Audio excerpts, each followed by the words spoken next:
नमस्कार, बहुत स्वागत है आपका। आप देख रहे हैं प्लेनेट पांडे और मैं हूं आपके साथ शैलेंद्र पांडे। प्लेनेट पांडे के तमाम दर्शकों को, तमाम सब्सक्राइबर्स को, व्यूवर्स को दीपावली की हार्दिक शुभकामनाएं। अपने इस विशेष अंक में हम आपको दीपावली से जुड़ी हुई छोटी छोटी महत्वपूर्ण जानकारियां देंगे जिनका पालन करने से दीपावली आपके लिए विशेष लाभकारी हो जाएगी। सबसे पहले आपको बता दूं कि दीपावली पूजन का समय क्या है। देखिए, दीपावली इस वर्ष 4 नवंबर को मनाई जा रही है। 2 समय होगा मुख्यतः। एक शाम को 6 बजे से 7:30 का समय होगा, जो सामान्य समय होगा, जिसमें घर में गृहस्थ लोग सामान्यतः पूजा करेंगे शाम को 6 बजे से 7:30 के बीच में। और दूसरा जो विशिष्ट समय होगा, जिसमें बड़े बड़े कारोबारी प्रतिष्ठान के लोग या विशेष तरह की पूजा उपासना, तंत्र साधना या विशेष मंत्रों की सिद्धि की जाती है, वो समय होगा रात को 12:40 से लगभग 2:30 तक। तो ये 2 समय होंगे जिन 2 समय में आप दीपावली का पूजन कर सकते हैं। सामान्य पूजन शाम को 6 से 7:30 के बीच में कीजिए और विशिष्ट पूजा, मंत्र साधना, तंत्र मंत्र के प्रयोग, विशेष आराधना, उपासना, ध्यान ये रात में 12:40 से 2:30 के बीच में कीजिए। अब आपको बताते हैं दीपावली के छोटे छोटे अचूक उपाय। जैसे दशहरे पे हम शमी का पौधा अपने घर में लगाते हैं, वैसे ही दीपावली पर इमली के पेड़ की टहनी लानी चाहिए। छोटा सा टहनी का टुकड़ा हो तो उससे भी काम चल जाएगा। इमली के पेड़ की टहनी या इमली के पेड़ का छोटा सा टुकड़ा ये आप ले आएं और जब आप दीपावली पूजन करेंगे तो इसको भी धो करके तिलक आदि लगा करके इसकी भी पूजा करें। और दीपावली के अगले दिन से इसको अपने धन स्थान पर अगर आप रख दें तो वर्ष भर स्थिरता से धन आपके पास आता रहेगा। छोटा सा प्रयोग है, बहुत कारगर है।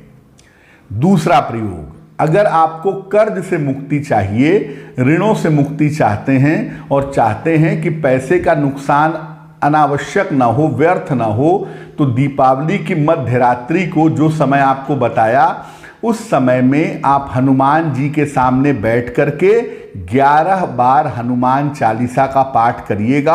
आपके लिए बहुत उत्तम होगा।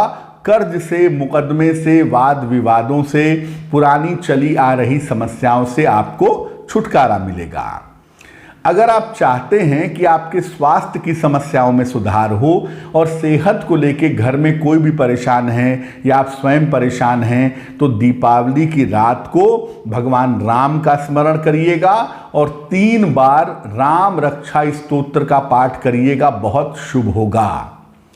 इसके अलावा दीपावली की रात को एक छोटी सी मिट्टी की हांडी ले लीजिए। इसमें 7 तरह के अनाज डाल दीजिए। गेहूं है, जौ है, बाजरा है, मक्का है, रागी है, थोड़ा सा चावल डाल दीजिए और 7 तरह के अनाज डालने के बाद एक सिक्का, नॉर्मल 1 रुपए का सिक्का हो तो भी ठीक है या चांदी का एक सिक्का हो तो भी ठीक है, वो उस मटकी में डाल दीजिए और इस मटकी को खुला हुआ ही लक्ष्मी जी को समर्पित कर दीजिएगा दीपावली की रात को।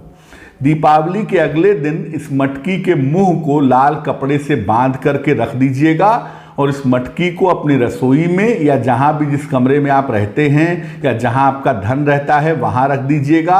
ये मटकी इस दीपावली से अगले दीपावली तक आपके साथ बनी रहेगी। घर धन धान्य से समृद्ध रहेगा। घर में धन का, पैसे का अभाव बिल्कुल भी नहीं होगा। अगर आप चाहते हैं कि आप किसी भी तरह के तंत्र मंत्र या नकारात्मक प्रयोगों से बचे रहें, तो उसके लिए आप दीपावली की रात को जब लक्ष्मी जी की पूजा करेंगे तो एक सरसों के तेल का दीपक जला लेंगे और उस दीपक के ऊपर एक दूसरा दीपक, अगर कच्ची मिट्टी का हो तो ज़्यादा अच्छा है, नहीं तो सामान्य मिट्टी का दीपक उसके ऊपर हल्का सा तिरछा करके रख देंगे। रात भर ये दीपक जलता रहेगा तो जो दीपक आपने तिरछा करके रखा है उसके अंदर कालिख जम जाएगी या काजल जम जाएगा। इस काजल को सुबह निकाल करके अपने पास डिबिया में सुरक्षित रखिएगा।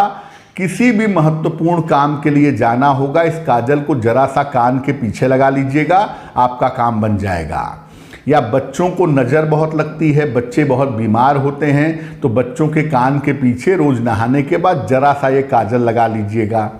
या अगर आपको कभी भी लगे कि आपको नज़र लग गई है, आपके ऊपर किसी ने तंत्र मंत्र का प्रयोग कर लिया है, तो आप स्नान कर लीजिएगा और स्नान करने के बाद जरा सा ये काजल अपने कान के पीछे लगा लीजिएगा, आपको लाभ हो जाएगा। किसी भी तरह के तंत्र मंत्र को काटने के लिए ये काजल बहुत इफ़ेक्टिव है, लेकिन इसको सामने की तरफ यानी मस्तक पर या कंठ पर नहीं लगाएंगे। जब भी लगाएंगे कान के पीछे या गर्दन के पीछे लगाएंगे, तो इससे आपको लाभ होगा।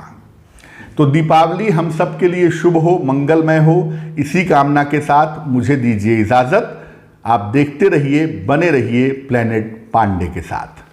नमस्कार।